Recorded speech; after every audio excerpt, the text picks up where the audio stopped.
Well, hey everybody, welcome to this Nomadic Idea show. It's good to see everybody. We have a big show to talk about. This is episode 17. You can find this episode on thisnomadicidea.com with the podcast, or you can find it on our YouTube channel, This Nomadic Idea, and watch the video. Not the podcast and the video are always the same, but go and check it out if you want to listen to the audio.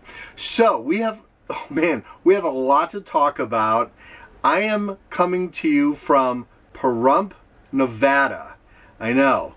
I never thought I'd be in Pahrump, but I am in Pahrump. It's about an hour west of Las Vegas, right on the border of Death Valley in California. So we have so much to talk about. And I'm going to wait until next Sunday evening. I'm going to go live.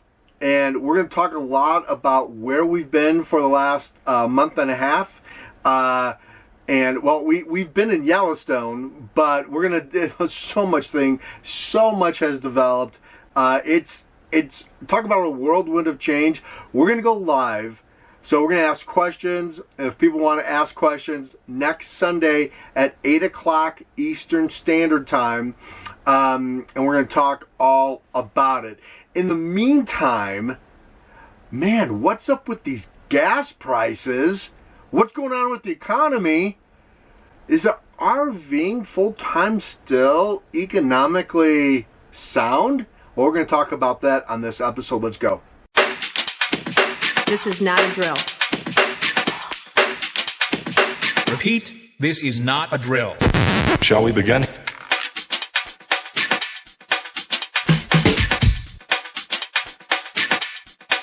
Let's begin. Shall we begin? Okay, so I snuck over to Death Valley. It's about an hour, 15-minute drive from Pahrump, and I went into California.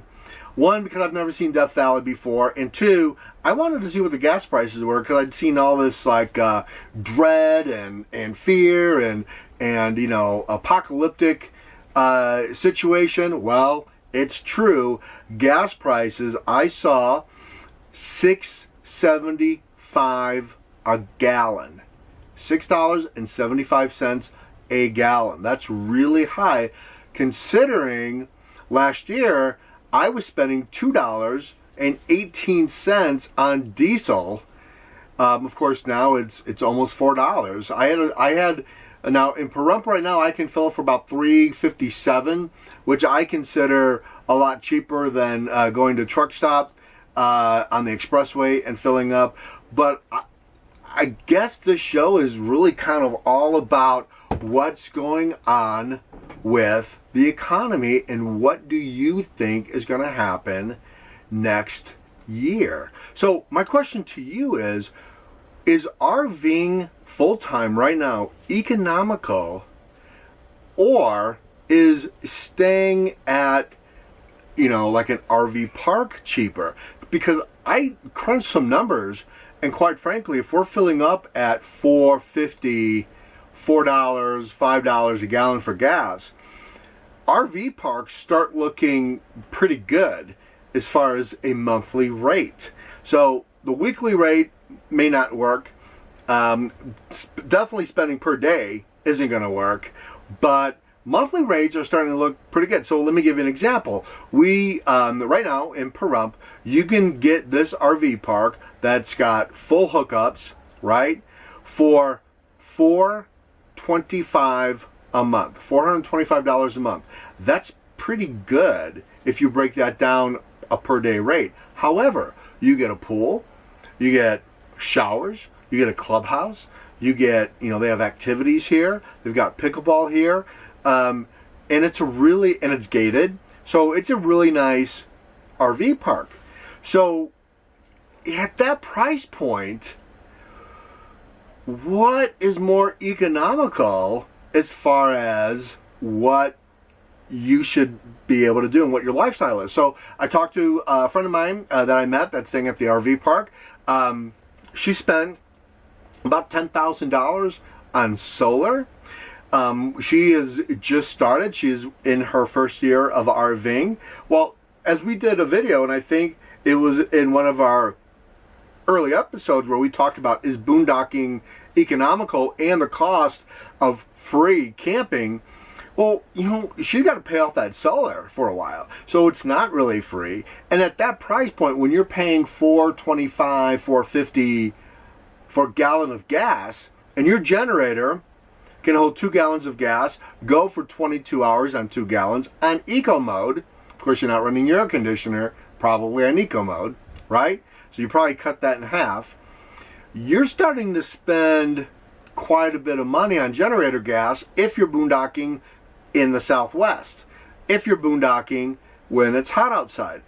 Now, of course, if you are boondocking in the North, you've got propane issues, you've got a heat issue, you've got other issues that of course we've talked about this many times on our show, but you've got just other issues that you have to deal with. So when is the economic price point? When is it cheaper to get a monthly rate at an RV park than it is just going from point A to point B to point C to point D, and you're just traveling full time on the road? Because some of these daily rates I've seen are just astronomical expensive. So are RV parks now wanting you to stay for a month? Is that where the hook is? Do they make more money? We've seen a big change in RV parks in the last year, much more corporate.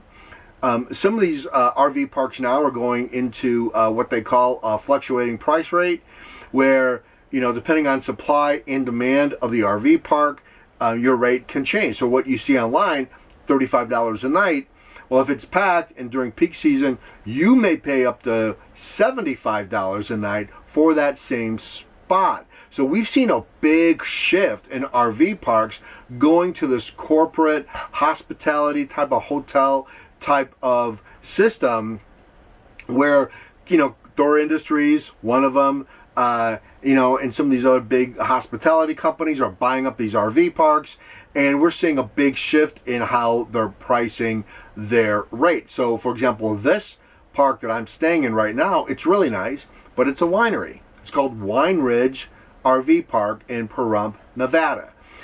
Great monthly rate. Great monthly rate. Crappy daily rate.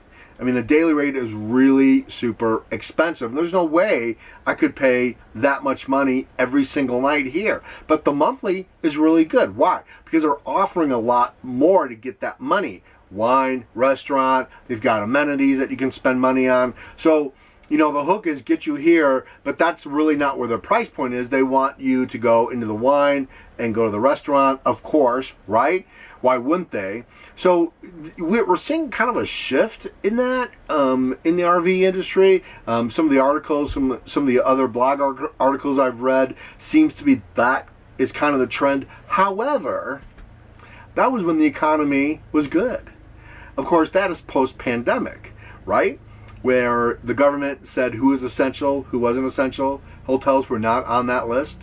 So RVing became kind of an escape for the pandemic. But now, with mandates, the economy looks like it's going to go tank. The inflation, gas prices, food. I wonder what the RV industry is going to do. It's a big economic shift. Gigantic economic shift. Are we going back to the days where people like Nomadland really were forced to go live in a van or in an RV? Are we going back to those days? Because if we're going back to those days, we've got a problem with gas prices. We've got a problem with inflation.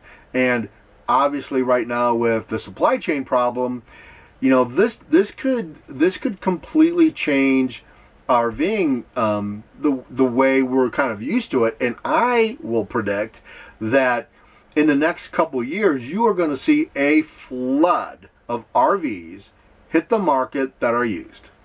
The value of RVs, if you're thinking about selling an RV, I do it right now, because I think in the next maybe year, 2 years, you are going to see all these RVs that have flooded the highways, flooded the parks, flooded campgrounds. You're going to see them being sold, and they're going to flood the market, and they're really going to come down in price, I think anyway. So I'd love to know what you guys think.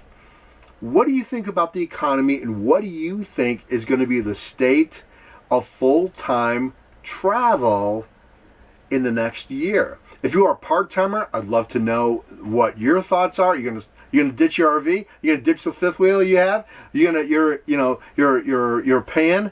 You may have a mortgage on it or a loan on it. Are you gonna pay that off? You're gonna keep it, sell it? What are you gonna do? I would love to hear from you guys. And let's get this topic going. Let's get a really good, healthy debate going. You can talk about it on thisnomadicidea.com, on the podcast, or you can go to YouTube and put your comments below. I would love to hear this because I think it's going to be a big paradigm shift.